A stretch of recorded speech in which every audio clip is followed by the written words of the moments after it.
이제 하려는 얘기는 우리가 객체지향에서 상속을 하고 다양성을 활용하려고 그러는 거죠. 다양성을 활용한다는 것은 상위 타입 리모컨을 가지고 다양한 하위 타입 객체들을 처리하는 거예요. 그게 이제 다양성이 되겠죠. 근데 이렇게 다양성을 활용한다는 거는 결국 그 리모컨, 이 공통 리모컨을 쓴다는 건데, 이 공통 리모컨을 써서 이 다양성을 활용하기 위해서는 이 리모컨이 포인터 타입, C++의 경우에는 포인터 타입이거나 참조 타입이어야 돼요. 그리고 호출하는 함수가 가상함수여야 되지, 가상함수여야지 이제 그 우리가 소위 말하는 다양성이 제공이 되는 거예요. 그러면 제가 C++ 수업에서는 여기까지는 좀 설명드린 것 같아요.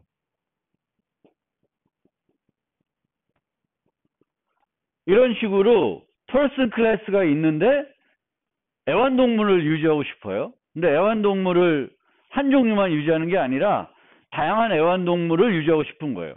그래서 애완동물을 어떻게 모델링했냐면 펫이라는 클래스를 정의하고 그 밑에 상속을 해서 강아지도 만들고 고양이도 만들고 뭐 햄스터도 만들고 이런 거예요. 그러면 이런 애들을 유지해가지고 다양성을 활용하려고 그러면은 멤버 변수로는 포인터를 써야 되는 거죠. 포인터. 여기서는 이건 안 돼. 이건 안 되는 이유는 참조 변수는 한번 참조한 것을 바꿀 수가 없어요. 그래서 멤버 변수는 보통 해수의 관계로 유지하는 거고, 우리가 해수의 관계로 유지한다는 거는 수시로 바꿀 수도 있다는 거예요. 유지하는 객체를 강아지에서 또 다른 강아지로, 강아지에서 고양이로. 그러려면은 이렇게 돼야 되는 거죠. 물론 어떤 함수를 만드는데 얘를 다양성을 제공해가지고 이제 객체들을 넘기려고 그래요. 그럼 여기는 포인터도 되고 참조도 되죠. 근데 보통은 이 경우에는 함수는 포인터 대신에 참조를 더 많이 써요.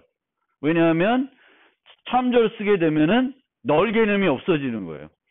포인터를 쓰면 항상 널 PTR이라는 게 유효하지 않은 포인터가 넘어갈 수 있지만 참조는 그런 게 없으니까 함수를 만들 땐 이렇게 쓰고, 이제 멤버 변수를 다양성을 유지하는 멤버 변수 유지할 때는 포인터를 쓴다. 여기까지는 제가 C++ 수업하면 늘 설명드린 내용인데, 이제는 하나를 유지하는 게 아니라 목록을 유지하겠다는 거예요. 목록을. 그러니까 목록을 유지하는 거예요. 그러면 std 벡터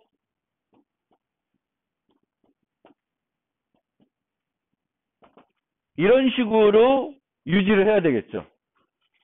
여러 개의 강아지 뭐 이렇게 해가지고 이제 다양성을 활용하기 위해서 여러 가지를 유지하게 됩니다.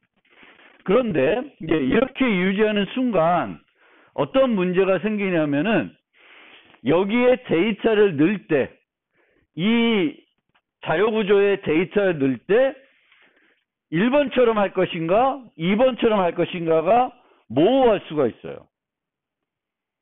그러니까 그 사용하는 사람이 동적으로 생성해서 넣을지 아니면 동적으로 생성하는 게 아니라 이미 생성된 거에 주소를 줄지는 이렇게만 만들어 놓으면 모호하다는 거예요.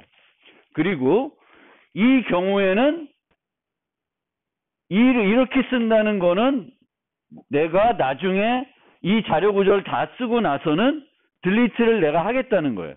C++에서 딜리트를 나한테 하겠다는 거고, 얘는 안 하겠다는 거예요. 딜리트를. 근데 얘의 문제점은 요 주소 넘긴 애가 이 벡터의 수명보다는 더 오래 살아야 돼. 더 오래 존재해야 말이 되는 거죠. 벡터에는 주소를 유지하는데 그 주소에 있는 객체는 이미 딜리트가 됐어. 그럼 오동작을 하겠죠. 그 프로그램은. 그래서 그런 측면에서 이제 소유권 문제, 이제 누가 딜리트를 책임지냐. 동적 생성된 거면. 그리고 또 이 딜리트를 내가 기대한 것대로 기대한 것대로 인재를 넘겨줄지 아닐지 그 확신을 못 하는 거예요. 확신을 못 하는 거예요. 그러면 어떤 좀 더 효과적인 방법이 없을까 고민해 보면은 이거의 대안으로 우리가 생각할 수 있는 게 뭐냐면 스마트 포인터예요. 이제 이런 형태로 쓰겠다는 건데 스마트 포인터를 쓰게 되면은 뭘 안 해도 돼. 딜리트를 나중에 내가 신경 안 써도 되는 거죠. 알아서 딜리트가 되는가. 알아서 되니까 메모리 리크에 대해서 걱정을 안 해도 돼요. 근데 이 스마트 포인터를 처음 쓰는 사람들은 되게 어렵게 느껴요. 저도 힘들어요. 힘든데 크게 스마트 포인터는 뭐 세 종류가 있는데 뭐 저도 복잡해서 위크 포인터는 이제 논외로 나는 신경 안 쓰고 두 가지만 늘 생각을 하는데 스마트 포인터 관련해서는 유닉 PTR과 쉐어드 PTR이에요. 유닉 PTR은 그 동적 할당된 애를 늘 하나만 가리키고 있는 거예요. 하나만 가리키게 해서 쓰는 거예요. 쉐어 PTR은 걔를 가리키는 애들이 그 쉐어 PTR이 하나가 아니라 여러 개를 쓸 수 있게 해주는 게 이제 쉐어 PTR이에요. 그러면 어떤 거를 우리가 써야 되냐? 만약 스마트 포인터를 내가 쓰겠다. 그럼 쉐어 PTR 써야 되나? 유닉 PTR 써야 되나? 근데 처음 쓸 때는 유닉 PTR을 쓰면은 되게 힘들어요. 유닉 PTR 써야 되는 그런 어떤 문제임에도 불구하고 유닉 PTR 썼을 때는 얘가 하나만 늘 존재해야 되기 때문에 왔다 갔다 할 때 되게 불편할 수가 있어요. 쉐어 PTR 쓰면은 신경 안 쓰고 막 왔다 갔다 해도 되죠. 나중에 알아서 정리가 될 테니까 효율성은 조금 떨어지지만 그래서 그냥 귀찮으니까 유닉 PTR 안 쓰고 쉐어 PTR 쓰는 경우가 많은데 사용해야 되는 이 둘 중에 어떤 거를 쓸지를 우리가 고민할 때 논리적인 경우를 많이 생각해 보시면 돼요. 얘가 한순간에 하나만 존재해야 되는지 여러 개가 존재할 수 있는지 뭐 이런 거를 좀 생각을 해봐야 되는데 소유권의 공유가 필요하면은 쉐어 PTR 쓰고 그렇지 않으면 유닉 PTR 쓰는 거예요. 자료 구조가 그러니까 우리가 여기에 펫을 유지하면서 이 펫은 여기서 소유하고 있어야 되는 거야. 여기서 관리가 돼야 되는 거야. 그리고 다른 데는 여기에 있는 거를 그냥 필요할 때 가져다 쓸 뿐이지 그런 거예요. 그래서 누구 거냐? 내가 잠시 주소만 빌린 거냐? 아니냐? 이런 거예요. 실제 소유권은 그거에 대한 책임을 누가 갖고 있어야 되냐? 자료 구조가 갖고 있어야 되면은 쉐어 PTR 쓰는 게 아니라 유닉 PTR을 쓰면 돼요. 근데 뭐 그거는 그렇게 하고 실제적인 좀 코드를 살펴보면은 여기 보면은 게임 캐릭터에서 히로라는 캐릭터가 있는데 다양한 무기를 유지해요. 다양한 무기를. 근데 이 무기들이 이제 웨폰이라고 하는 클래스가 있고 그 밑에 뭐 도끼, 칼, 뭐 단검, 뭐 활, 뭐 여러 개가 있는 거예요. 그리고 얘네들이 이제 상속을 통해서 다양성을 이용해 가지고 프로그래밍이 되는 거예요. 그리고 이 히로는 무기를 이제 여러 개를 유지할 수 있어요. 유지하다가 싸울 때 뭐 바꿔가면 쓸 수 있다 치면은 여기서 생각을 해보면 웨폰의 소유 또 즉 책임 이 웨폰이 존재해야 되는 곳은 다른 데가 아니라 여기죠. 활이 있는데 활이 뭐 딴 데 또 하나 있는 건 아니고 활은 히로가 갖고 있어야 되는 거죠. 그럼 유닛 PTR을 써도 되는 거예요. 논리적으로도 봐도. 그럼 유닛 PTR을 써. 유닛 PTR 써서 웨폰을 딱 만들어요. 이게 그 멤버 변수를. 그러면 이런 히로의 무기를 추가할 수 있는 메소드를 만들어야 될 거 아니에요? 무기를. 그러면 이런 식으로 보통 만들 수가 있어요. 그러니까 포인터, CLPTR이나 UniPTR을 넘길 때, 인자로 다른 데로 넘길 때 값 전달을 보통 해요. 값 전달을. 참조 전달 안 하고. 참조 전달은 특수하게 필요할 때만 하지, 일반적으로 어떤 CLPTR이나 UniPTR, 그 스마트 포인터를 인자로 다른 데로 넘길 때, 그 스마트 포인터 자체를 넘겨야 될 때는 이렇게 값 전달을 받게 됩니다. 그러면 얘는 이때 복사가 이루어지죠. 값 전달이니까. 그럼 여기서 원래 여기 보면 얘를 쓰는데 어떻게 쓰는지 보세요. 하나를 스마트 포인터로 만들었어요. UniPTR로. 그럼 넘길 때 얘는 하나만 존재해야 되니까 그냥 못 넘겨요. 넘기려면 무브를 해줘야 돼요. 그리고 또 얘를 일로 넘기려면은 또 무브를 해줘야 되는 거예요. 그러니까 이런 식으로 UniPTR을 쓰게 되면 계속 내가 신경 쓰면서 SCD 무브를 해야 되니까 귀찮은 거야. 원래는 하나만 원래 이렇게 써야 되지만 귀찮은 측면이 있어서 에이 몰라 UniPTR 쓰기 싫어 하고 CLPTR로 갈 수 있는데 이렇게 쓰시는 게 맞는 방법이에요. 또 이렇게 쓰게 되면 이것도 가능해요. 얘는 특별히 무브를 하지 않고 있죠. 무브를 하지 않고 있는데 여기서 만드는 거예요.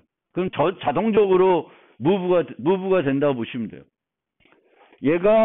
얘를 만들 때 매개 변수를 만들 때 복사 생성자를 쓰지 않고 얘는 알발류잖아요. 그러니까 이동 생성자로 가는 거예요. 그러니까 이동 생성자로 간다는 건 무브가 이루어지는 거죠. 그러니까 이렇게 써도 되고 이렇게 써도 돼요.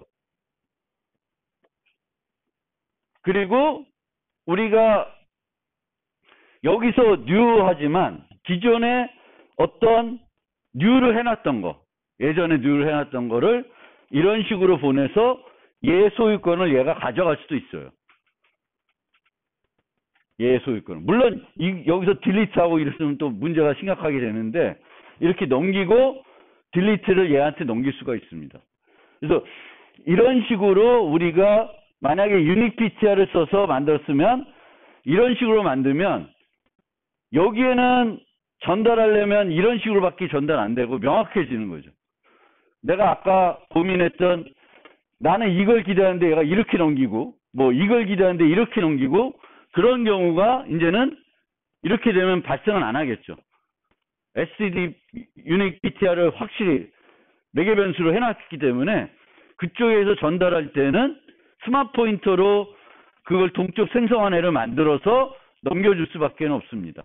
그리고 그렇게 넘기게 되면은 결국에는 이 안에만 존재하게 되는 거예요. UniPTR 안에만.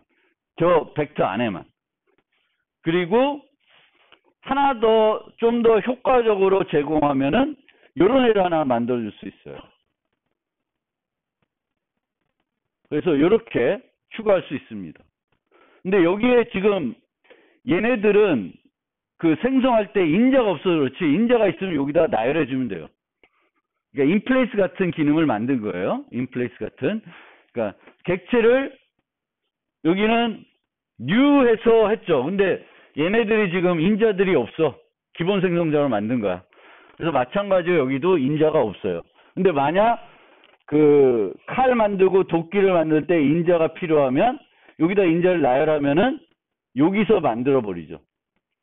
그래서 조금 복잡하지만 우리가 만약에 여러분들이 다양성을 위해서 다양성이 필요한 애들을 어떤 자료 구조에 저장을 해야 되겠고 그거를 멤버 변수로 유지해야 된다. 그럼 그 자료 구조에 데이터를 추가할 때 이런 식으로 만드시면 돼요. add weapon 이렇게. 그리고 얘만 제공해도 뭐 되는데 좀 더 효과적으로 추가적으로 제공하고 싶으면 쟤까지 다중정의해 놓으면은 좀 더 편리하게 쓸 수 있는 거예요. 두 개를 다중정의해 놓는 거예요. CLPTR 쓸 경우에는 얘도 이렇게 하는데 얘는 얘에서 여기 나와 있지 않지만 만약에 CFPTR 쓰면은 여기서 STD 무브라는 게 필요 없어요. 그냥 넘어가서 저절로 넘어갈 수 있거든요. 그러니까 STD 무브를 필요 없이 처리하시면 돼요. 그리고 CFPTR은 이런 식으로 참조로 쓸 수 있는데 얘도 원래는 참조로 쓰는 건 아니에요. 여기서는. 얘네는 참조를 언제 쓰냐면은 얘 자체를 이 CFPTR을 자체를 조작할 때가 필요할 때 참조로 넘기라고 하고 자체를 조작할 필요가 없을 때는 항상 스마트 포인터는 값 전달하라고 되어 있습니다. 자, 어렵나요, 이 얘기가? 그러니까 우리가 초이스가 이제 다양성을 위해서는 포인터로 데이터를 유지해야 되겠고, 근데 걔를 하나만 유지하는 게 아니라 여러 개를 유지해야 될 때가 있습니다. 그래서 여러 개를 유지해야 될 때 얘를 어떻게 우리가 자료 구조를 이용해서 만들지 생각할 때 이런 식으로 하게 되면은 아까 말씀드린 이런 문제들이 있을 수 있으니까 차라리 좀 더 깔끔하게 구현하는 방법은 스마트 포인터를 사용하는 방법이다. 근데 여기서 게터에 대한 얘기를 안 했어요. 게터에 대한 얘기를 안 하는데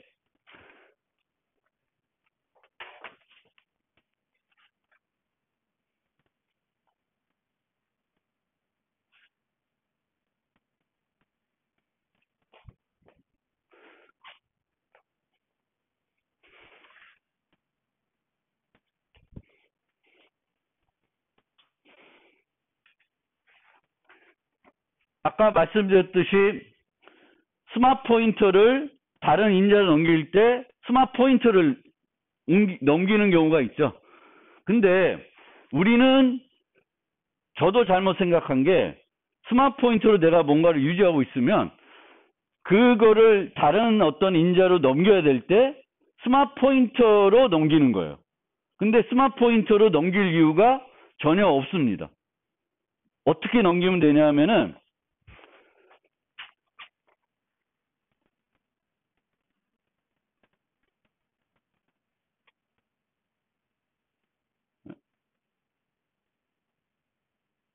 이게 뭐야?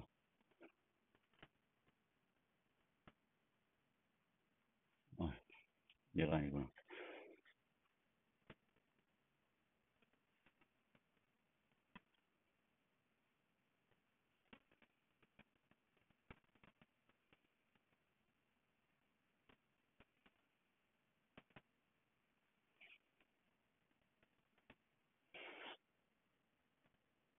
여기 보면은 이제 웨폰을 만들고 뭐 이런 이제 그 웨폰의 하이 클래스 객체들을 엑스, 스워드, 대거 뭐 이런 식으로 만들었어요.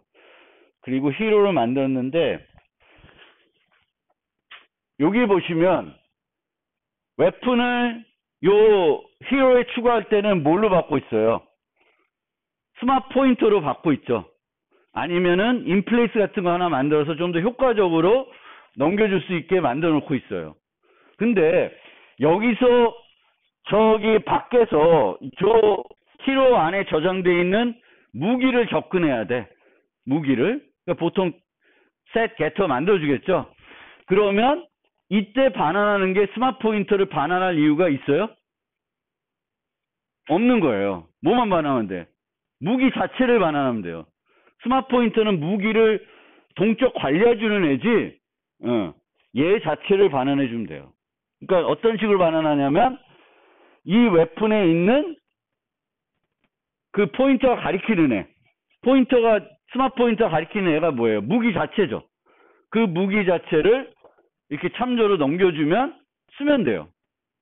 그러니까 스마트 포인터는 처음에 생성할 때만 생성해가지고 자료 구조에 딱 담가놓고, 그 다음부터는 우리가 스마트 포인터를 자체적으로 쓸 일은 거의 없는 거예요. 스마트 포인터로 여기다가 벡터에 저장했다고 해서 계속 왔다 갔다 할 때 스마트 포인터 들고 다닐 이유는 없는 거예요. 스마트 포인터가 가리키고 있는 그 객체 자체를 우리가 사용하시면 돼요. 그래서 얘는 참조로 쓰고 있고, 참조로 안 쓰고 포인터로 쓰고 싶으면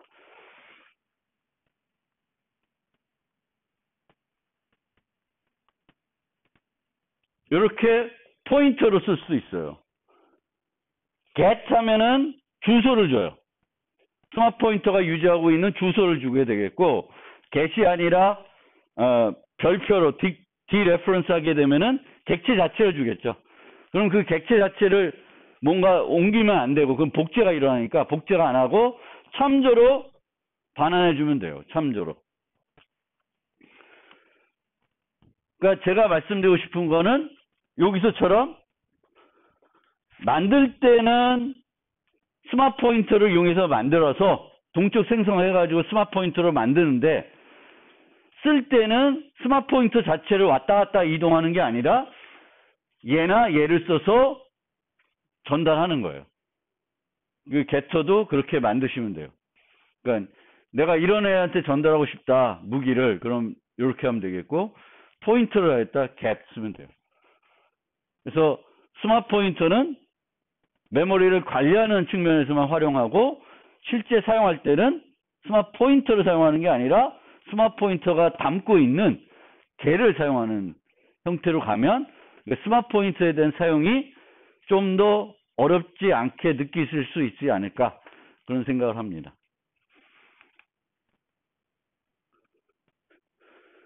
그리고 이게 그냥 그 다양성 얘기는 거기까지고요. 혹시 궁금한 거 있어요? 다양성 관련해서?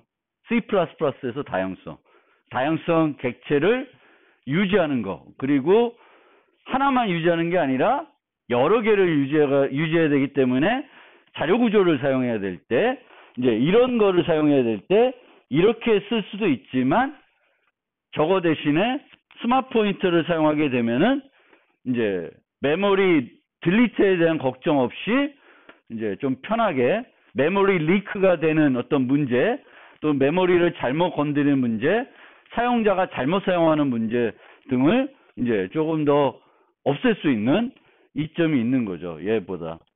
근데 얘도 써도 돼. 뭐만 자신 있으면 돼. 소유권을 누가 관리할 건지만 잘 설계해 주시면 돼요. 보통은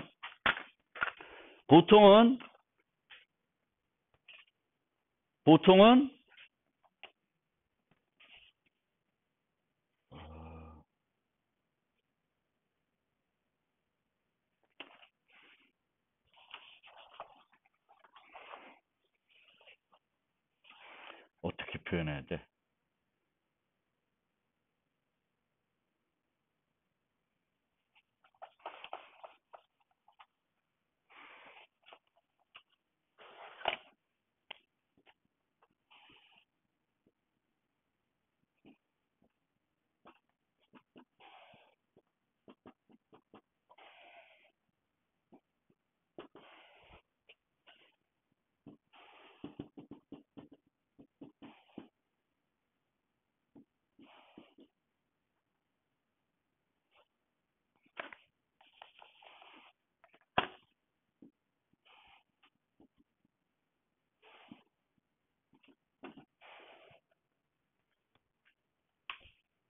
이런 식으로 또 C++에서 많이 써요.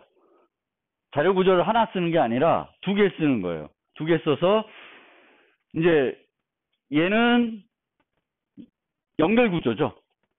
연결 구조예요. 이중 연결 구조. 이중 연결 구조니까 위치만 알면 삭제를 어떻게 할 수 있어요?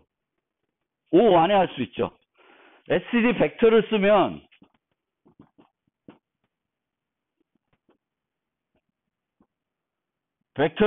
는 얘는 거기까지 또 찾아가야 되지, 선형에. 그리고 삭제를 하게 되면 다 또 땡겨와야 되잖아요. 비용이 많이 들어가는 거야. 그러니까 비용을 많이 들어가니까 삭제를 되게 자주 해야 돼. 삭제를 자주 해야 되면은 얘와 얘를 쓰는 거예요. 그러면 이제 이 노드들의 요걸 가리키는 그 이터레이터를 얘가 유지하는 거지. 그러면 여기서 삭제하고 싶을 때 어느도 맵에 가서 서치를 해가지고 그 이터레이터를 얻어와가지고 딜리트 하게 되면은 5 안에 바로바로 삭제할 수 있죠. 애드할 때 애드된 위치의 노드 주소를 여기다가 저장해 놓는 거예요. 그래서 두 개를 같이 쓰는 거고, 이런 경우에는 실제 데이터는 여기에 있는 거죠. 얘가 관리하는 거예요. 얘가 오래 계속 끝까지 있으래요. 얘는 임시적으로 쓰는 애예요. 이럴 경우에는 스마트 포인터를 쓸 이유는 없어요. 이럴 경우에는. 왜냐하면 얘가 롱런 할 애로 알고 있으니까. 그리고 여기에 이제 이것도 뭐 스마트 포인트 써도 되겠구나. 하여튼 근데 여하튼 그래요. 그 얘기를 해가지고, 만약에 내가 자료 구조에 이제 저장을 많이 하는데, 자료 구조에 어떤 데이터를 유지하는데 삭제를 의외로 많이 해. 그러면 벡터 안 쓰고 리스트를 쓰는 것도 괜찮을 수 있어요. 비용 측면에서 보면 삭제를 아주 많이 한다. 그러면. 그리고 또 하나 우리가 생각해야 될 게, 이제 이런 데서 자료를 삭제를 할 때 얘는 키를 이용해서 삭제하는 거죠. 근데 그게 아니라 이런 애가 없을 때, 얘만 갖고 있을 때는 이제 주소를 기반으로 삭제할 건가, 데이터 내용 기반으로 삭제할 건가도 여러분들이 고민해서 쓰셔야 돼요. 그러니까 우리가 지금 살펴보는 게 관찰자 패턴이죠. 그럼 관찰 대상이 관찰자들을 유지할 거예요. 그리고 항상 제공해야 되는 연산이 register observer, remove observer, notify observer예요. 그럼 이 remove observer를 어떤 식으로 제공할 건가? 주소 기반으로 제공할 건가? 아니면 내용 기반으로 제공할 건가? 이거를 여러분들이 고민해서 거기에 맞는 조치들을 해주셔야 되는 거지. 삭제 연산 관련해서. 그래서 항상 이 삭제에 대해서는 좀 신경을 써야 돼요. 삭제에 대해서. 이렇게 하면은 이건 내용 기반이죠. 내용 기반. 요게 없으면 주소 기반일 텐데, 요 별표가 여기 들어간 순간 이제 내용 기반이 되는 거죠. 요 제정이 된 요 연산자를 이용해서 A와 그 객체를 비교하겠죠. 이게 없으면 A의 주소와 O의 주소를 그냥 비교하는 형태가 될 거예요. 그래서 주소 기반으로 해도 되는지 아니면 내용 기반으로 우리가 삭제를 제공해야 되는지도 잘 생각해서 만드셔야 된다라는 겁니다. 그래서 이 C++에서 좀 복잡한 내용인데 좀 설명드렸습니다. 질문 있나요? 하여튼 스마트 포인터에 관련해서 조금 더 여러분들이 이해될 수 있게 설명드렸어요. 그래서 요것도 오늘 올려드릴 테니까 한번 보시면 add와 get들을 어떻게 쓸 수 있는지, 이게 되게 문법적으로 복잡한데, 이클립스가 그 에러가 아닌데, 워닝이 아닌데 불만을 나타내는 경우가 되게 많아요. 그걸 불만 없애기 위해서 뭐 하려고 그러면 되게 뭔가 또 더 복잡하게 해야 돼요. 그러니까 실제 에러는 얘를 돌렸을 때 여기에 나타나야 되는 거죠. 여기에 표시되는 거는 이 이클립스가 자체적으로 판단하는 것을 보여주는 것 뿐인데, 그게 되게 그래요. 그래서 보시면 알겠지만 되게 복잡해요. 그리고 이거 하나 보여드리면 개념적으로 제가 이해가 안 되는데, 여기 보면은 어디 있어?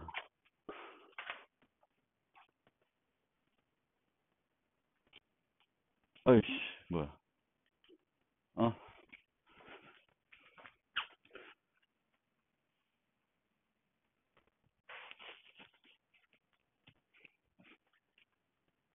여기서 만드는 객체는 수어 타입이에요. 수어드.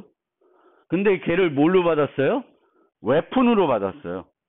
그럼 둘이가 웨폰이 스워드의 상위 타입이니까 문제가 없어야 될 걸로 생각하잖아요. 그렇죠? 아닌가? 문제가 있나? 근데 여기는 에러가 안 나요.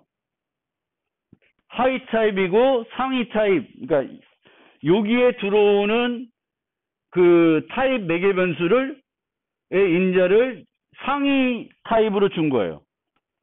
펫에 해당되면 펫을 준 거야. 강아지를 생성하는데. 그런데 이쪽 share ptr에서는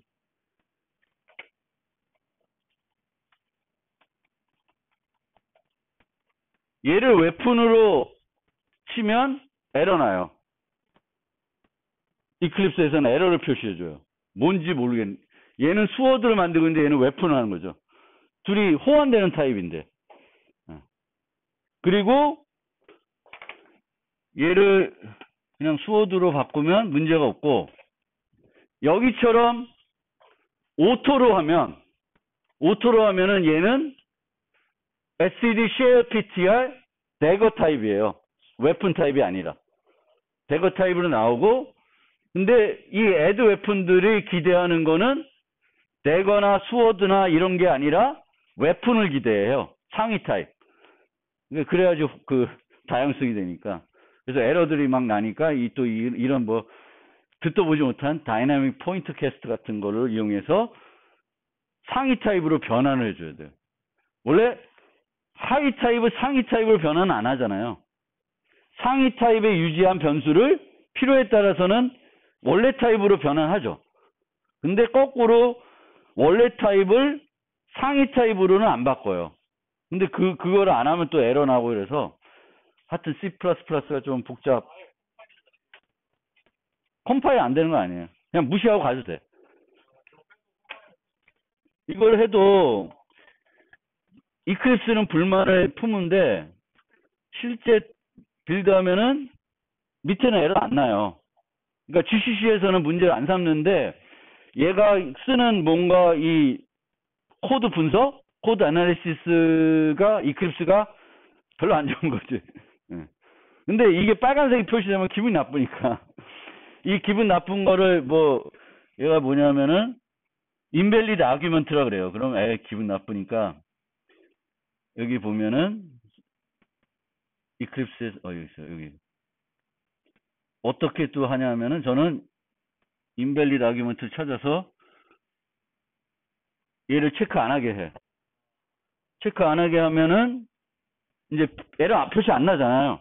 그럼 나는 신경을 못 쓰냐면은 얘를 눌렀을 때 밑에 나오는 거에 뭐만 나오면 그거는 고치는데 내 생각에는 맞다고 생각했는데 이클립스가 이상하게 반응하는 거는 이제 무시하는 거지. 근데 그걸 왜 이클립스가 못했을까? 아니면은 이클립스가 어떤 식으로 하면은 이해를 할까? 그거에 대해서는 저는 많이 고민해요. 왜냐하면 그게 더 맞는 방법일 수 있으니까 그거는 좀 알아서 학생들한테 이렇게 얘기해주고 싶긴 한데 나도 몰라. 어떻게 해야 맞는 건지를 이해 못하는 경우에는 애매하더라고요. 그래서 그럴 때는 저기다가 하도 귀찮으니까 그 코드 애널리시스를 꺼버리면 여기에는 에러 표시가 안 나요.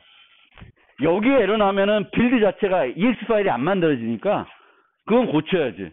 근데 여기서 불만 안 하는 건 굳이 내가 고치지 않아도 에러 없이 다 동작하거든요. 그러면. 그래서 그거를 좀 생각하고, 핵심적으로 말씀드리고 싶은 거는 언제 유닉 PTR 쓸지, share PTR 쓸지를 구분하고 보통은 유닉 PTR을 쓰는 게 맞는 경우가 대부분이에요. 우리가 쓰다 보면. 그리고 스마트 포인터 자체를 왔다 갔다 할 건 없고 보통은 스마트 포인터는 처음에 만들 때 스마트 포인터로 만들어서 저장해 놓고 그 다음부터는 쓸 때는 스마트 포인터를 옮겨가면서 쓰는 것보다는 스마트 포인터가 유지하고 있는 그 객체 자체를 get이나 dereference 포인트 참조 연산자를 이용해서 얻어가지고 쓰시면 돼요. 소유는 너가 하고 있어.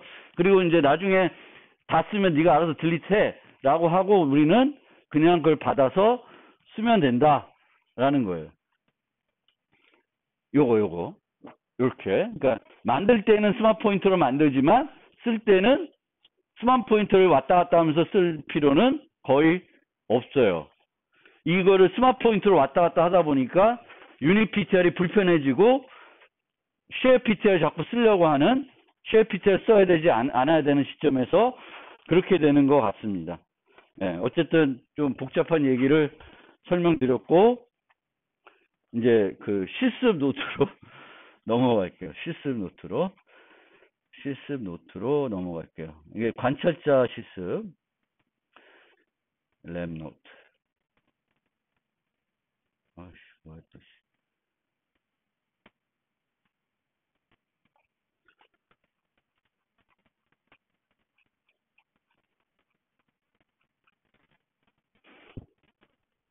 그룹 채팅 프로그램을 만들어 보려고 그래요. 그룹 채팅.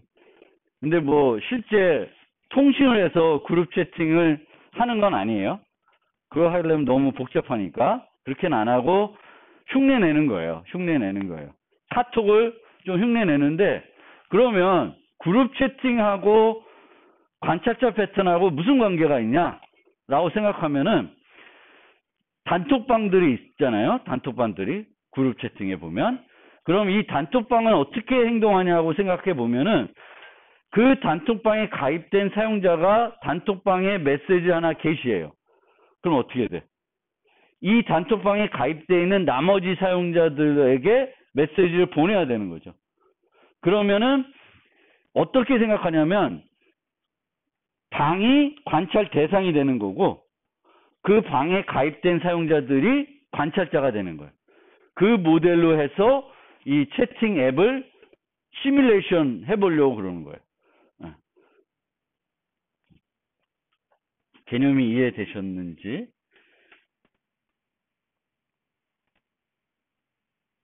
한번 실행을 해볼게요.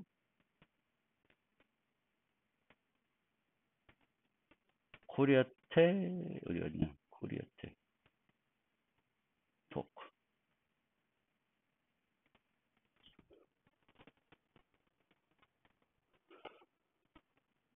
그 프로를 클릭하면 이제 이런 게 있는데 C++로 한번 보여드릴게요.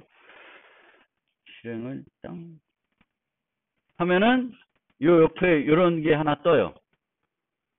간단하게. 그럼 코리아텍 톡 시작 누르면 이렇게 5개 창이 뜹니다. 5개 창이 네, 떠요. 그럼 여기서 안녕 전송하면은 이 객체지향 개발론이라고 하는 방에 가입된 애들한테 다 메시지가 나타나요. 근데 얘는 이렇게 하면 입력이 이게 한글이 잘 안 되는 것 같아요. 이게 큐티에서 맥에서 모르겠어요. 여기 안 되면 한글을 포기하고 영어로 합시다. 가끔 안 되더라고 한글이. 이렇게 이제 놀자라고 있는 방에서 또 헬로우 메시지를 보내면 저렇게 떠요. 그리고 내가 보낸 메시지는 노란색으로 하이라이팅이 되고요. 내가 받은 메시지는 이제 노란색이 아닌 걸로 나타나요. 이거 다 만들어 놓은 거니까 뭐 여러분들 이걸 만들어야 되는 건 아니고요. 여러분들은 누가 빵 누르면은 다른 데 이렇게 나타나도록 2개 메소드만 만드시면 다 동작을 해요. 그러니까 요 코드를 보고 이 코드를 이해해서 이제 그 제가 추가하려는 메소드 2가지만 추가하시면 돼요. 그리고 여기에 보면 대체적으로 여기 온라인 표시가 있잖아요. 온라인. 그래서 최대한 그 흉내를 많이 내보려고 노력했어요. 제가 할 수 있는 데까지. 그래서 온라인을 꺼. 그럼 이 사람은 이제 오프라인 된 상태예요. 그러면 객체지발론에서 한글 대라. 또 되네.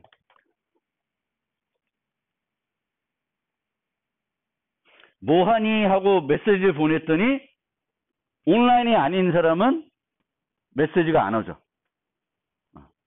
그 또 같이 들어있는 거예요. 같이 되어 있는 거고. 그런데 여러분한테 이제 뭘 하나 또 추가적으로 만들어야 되냐면 내가 개별 메시지를 선택하고 삭제를 할 수 있어요. 삭제를 했어요. 그러면 삭제가 됐는데 이 오프라인인 사용자는 아직 그 메시지를 못 받았죠. 그 메시지 못 받았어요.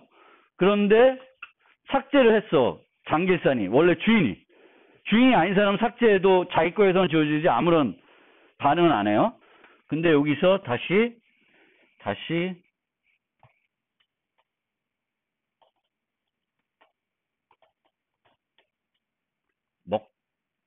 이렇게 이게 온라인으로 바꿔야 되는구나. 온라인으로 바꾸면 다시 못 받았던 메시지가 들어오는데 뭐는 안 들어왔어요. 여기는 뭐하니가까지 나왔죠. 그쵸? 근데 얘는 안 나와요. 그러니까 내가 오프라인 상태에 있는데 사용자가 삭제를 했어. 주인이. 자기가 원래 보냈던 사람이 삭제를 하면은 저게 안 나와야 돼. 요 기능도 여러분들이 같이 만드셔야 돼. 그러니까 만들어야 되는 게 두 개의 메소드랑 요 메시지를 딜리트하는 기능. 그 기능을 이제 만드셔야 돼요. 그러면 얘를 죽이고 얘를 죽인 다음에 요 버전이 아니라 제가 드리는 버전.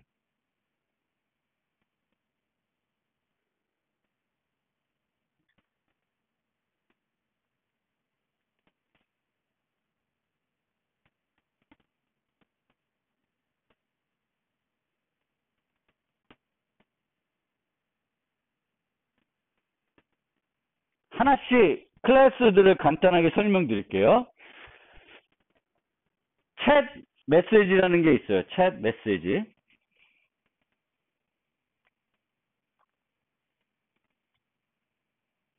이거 안 커지나?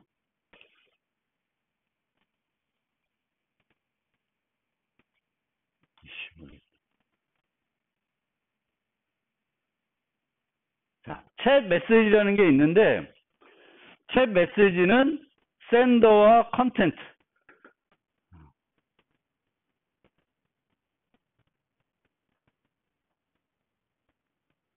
그러니까 이게 텍스트 메시지만 보낼 수 있어요. 그래서 전송자와 그 메시지 내용을 유지하고 있습니다. 그래서 전송자의 아이디와 메시지를 유지하고 있고요.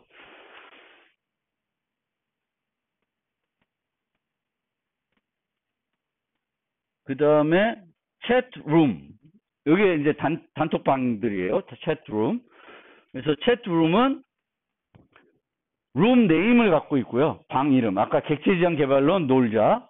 그리고 챗 메시지들의 목록을 유지하고 있어요. 이 방에서 교환된 모든 메시지들을 유지하고 있는 거예요. 그 다음에 Q 해시 해가지고 유저 리스트를 갖고 있어요. 유저 리스트를. 이 방에 가입된 사용자들. 그런데 그냥 Q 리스트가 아니라 Q 벡터가 아니라 Q 해시를 갖고 있어서 정수를 갖고 있는데 그 정수가 뭐냐 하면은 색인이에요. 색인. 그러니까 얘가 어디까지 받았는지를 표시하고 있는 거예요. 사용자가 어디까지 받았는지. 아까 오프라인이 되면 지금 메시지가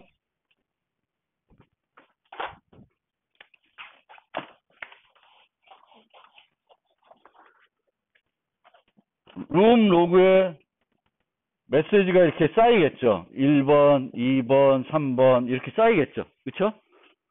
벡터니까 이렇게 쌓일 거예요. 근데 여기에 이제 유저 리스트에 홍길동이 있고 홍길동이 3번이면 이게 3인지 뭔지 모르겠지만 3이면 4는 아직 못 받은 거예요. 4는 안 받은 거예요. 얘가 오프라인 상태에서 2였어. 그리고 온라인이 돼. 그럼 3과 4를 아직 못 받은 거죠. 그럼 3과 4를 자동적으로 보내주면 돼요. 그리고 3과 4를 다 받으면 이 값을 4로 바꿔주시면 돼요. 그러니까 여기서 유지하는 유저 리스트에서 int 값은 이 사용자가 메시지를, 이 채팅방에서 메시지를 어디까지 지금 현재 수신했는지를 유지하고 있는 거예요. 그걸 유지해야 이제 메시지가 왔을 때 처리해 줍니다. 그 다음에 여기로 가서 유저로 가보면, 유저는 유저 아이디가 있고 온라인 플래그가 있어요. 그래서 얘가 온라인 상태일 수도 있고 오프라인일 수 있어요. 오프라인이면은 메시지를 안 보내줘요. 어떤 새로운 메시지가 도착해도 안 보내주는 거예요. 온라인이면 새로운 메시지가 도착하면 보내줘요. 그러니까 우리가 관찰 대상과 관찰자를 했을 때 누구지? 그 관찰 대상은 다 보내요. 다 보내는데 서버에서 누구지? 그 관찰자에게는 안 보내는 거예요. 그 다음에 여기에 이 사용자가 유지하고 있는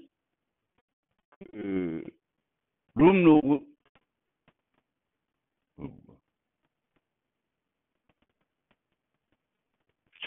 여기에 보면은 이 사용자가 방이 하나가 아니라 여러 방에 가입할 수 있어요. 뭐 어떤 사용자는 지금 막 하나만 가입되어 있는 사람도 있고 여러 개 가입되어 있는 사람이 있는데, 만약에 이 사용자가 객체지향 개발론이란 방, 놀자란 방 두 개를 가입되어 있으면 객체지향 개발론, 거기에서 받은 메시지들, 놀자 또 받은 메시지들을 유지하고 있는 거예요. 거기가 이제 룸 로그스에 유지하고 있습니다. 그러면 사용자가 유지하고 있는 요 큐 리스트 챗 메시지하고 그 방의 큐 리스트 챗 메시지하고 같을까 다를까?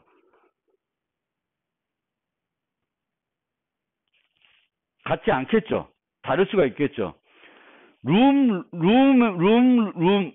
그 채팅방 룸은 모든 메시지를 다 갖고 있어요.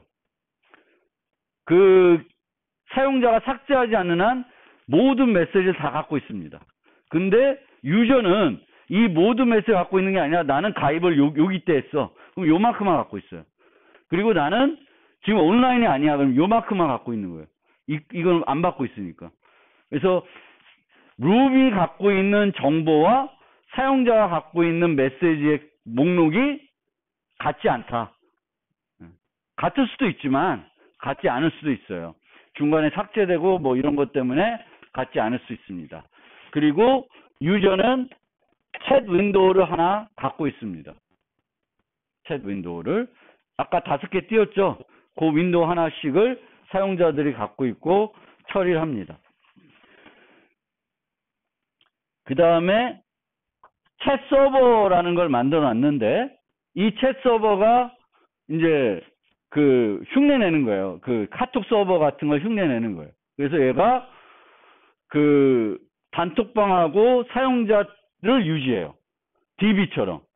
그 DB를 약간 흉내낸 거예요. 여기에 실제 객체들이 유지가 되어 있어요.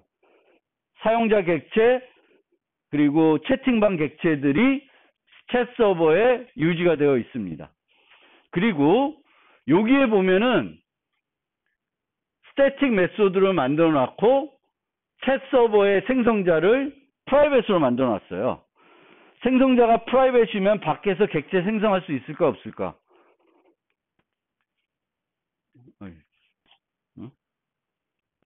챗 서버 여기다가 프라이빗을 만들어 놓고 생성 안 하고 있어요. 밖에서는 생성 못 해. 그리고 생성을 어디서 하냐면 여기서 하고 있어요. 여기서. 그래서 저게 뭐냐면은 한 2챕터 뒤에 배울 싱글턴 패턴이에요.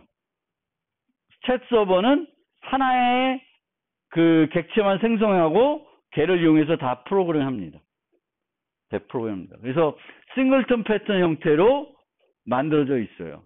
그리고 여기에 이제 사용자를 추가하는 거, 뭐 유저를 추가하는 거, 뭐 다 있고요. 그 다음에 이제 여러분들이 이제 흐름을 이해해야 되는데, 자,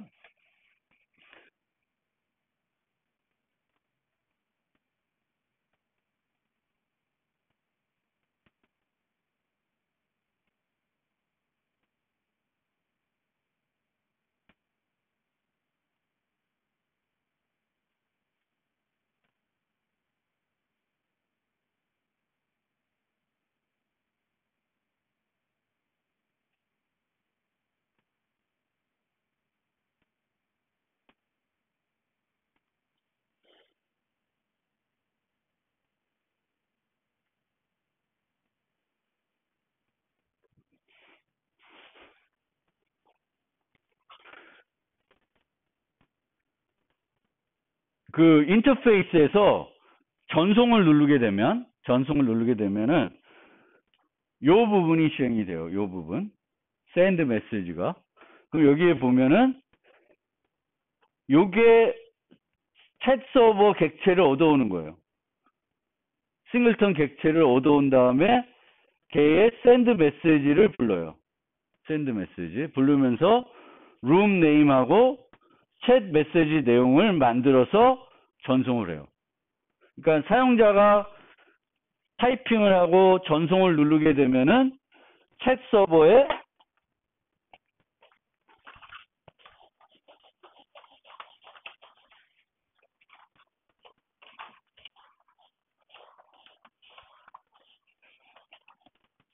흐름을 그리면 여기에 전송 누르면 챗 서버에 send 메시지를 호출해요. 챗 서버에 send 메시지. 그러면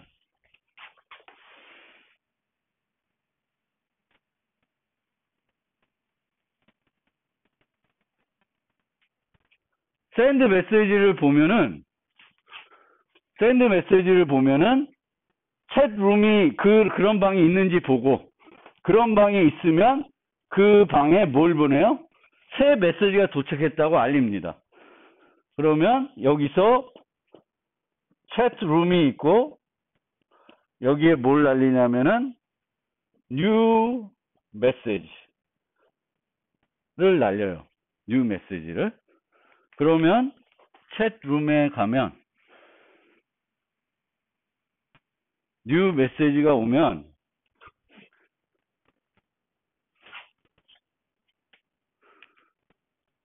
그 메시지를 받은 메시지를 저장을 해요. 그 다음에 뭘 하냐면은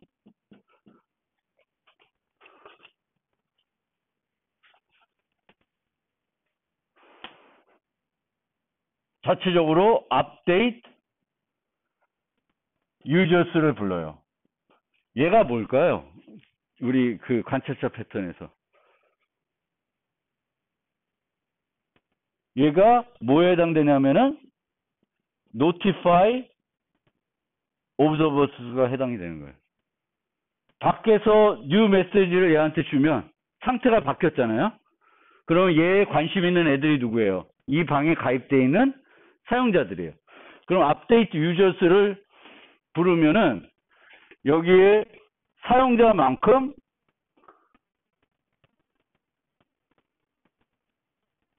update user가 호출이 됩니다. 아, 이건 여러분들이 완성해야 되는구나. 여기를 이제 update user를 하면은 저기서 뭘 해야 되냐면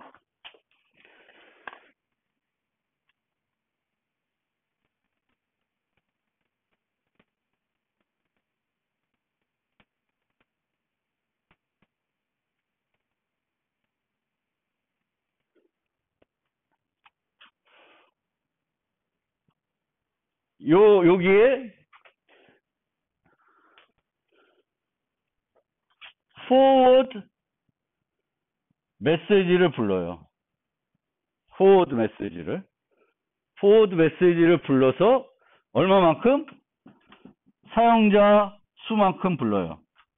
여기서 중요한 게 여러분들 기억해야 되는 게 전송자도 전송하고 자기의 DB를 갱신하지 않아요. 전송자도 그냥 one of them 되는 거예요. 전송한 다음에 다른 사용자들이 그 메시지 처리하듯이 처리를 해요. 그래서 이 forward 메시지가 나한테도 다시 오는 거야. 이 사용자한테도. 그러면 여기서 forward 메시지가 챗 서버에 forward 메시지가 오면은 여기서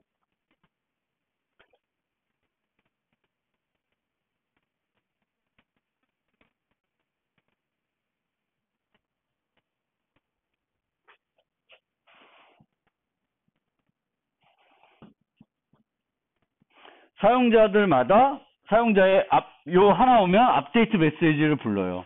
요게 유저. 요게 그 옵저버에서 업데이트 메시지예요. 옵저버. 네, 업데이트. 그러면 얘는 만들어져 있으면 유저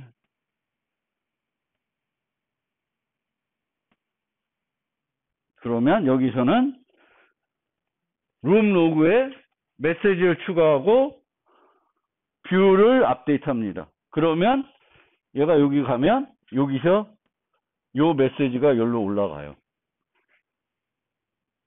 그래서 흐름이 내가 전송을 누르면 챗 서버에게 샌드 메시지로 가는 거고 얘는 챗룸에 뉴 메시지가 도착했다고 알리고 그러면 얘는 사용자 수만큼 포워드 메시지를 이용해서 이 사용자한테 메시지를 전달해 주는 거예요. 원래도 우리가 그 카톡 같은 데서는 메시지를 A가 B한테 보내면 A가 바로 B로 안 가죠. 항상 어디를 거쳐서 가? 카톡 서버를 거쳐서 가요. 이걸 우리가 인라인 통신이라고 그래요. 직접 통신하지 않고 서버를 통해서 하는 거예요. 마찬가지로 여기서도 얘를 하게 되면은 다시 얘를 통해서 사용자로 가는 형태로 지금 구성이 되어 있습니다. 그래서 흐름이 이렇게 된다는 거예요. 그러니까 얘를 챗룸이 관찰 대상이 된 거고 얘가 관찰자가 되는 거예요. 이런 애들이 한두 개가 아니겠죠. 그러니까 이게 이렇게 되는 거죠. 이렇게. 얘도 이런 식으로 흐름이 되는 거예요. 근데 이거를 만들기 위해서 오브저버 인터페이스나 서브젝트 인터페이스를 만들지 않고 있어요. 그러니까 우리가 항상 패턴을 적용할 때 이 응용에서 향후에 뭔가 새로운 관찰 대상이 만들어지거나 새로운 어떤 관찰자 형태가 만들어지지 않아도 될 것 같아서 그렇게 기계적으로 지금 만들고 있어요. 인터페이스 별도 만들지 않고 처리하고 있습니다. 그래서 요 흐름이에요. 그러니까 한번 그 흐름을 이해하고 코드를 분석해가지고 이제 정상 동작하게 만들고요. 정상 동작하게 만들려 그러면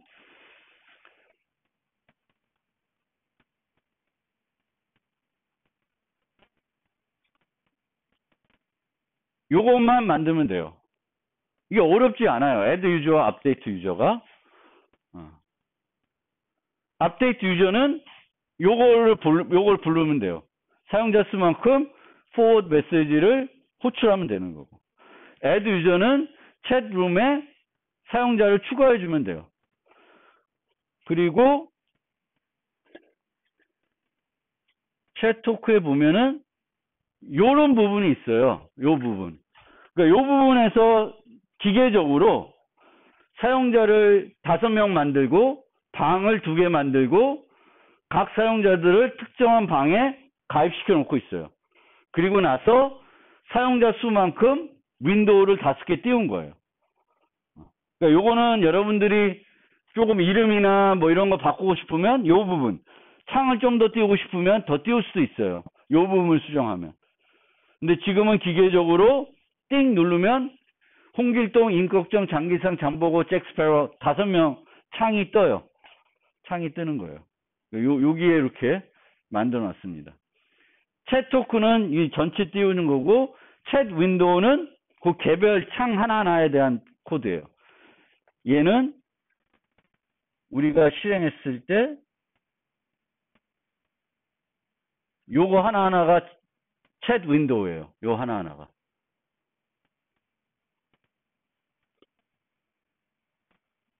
이게 숙제입니다. 실습 플러스 숙제가 되는 겁니다. 질문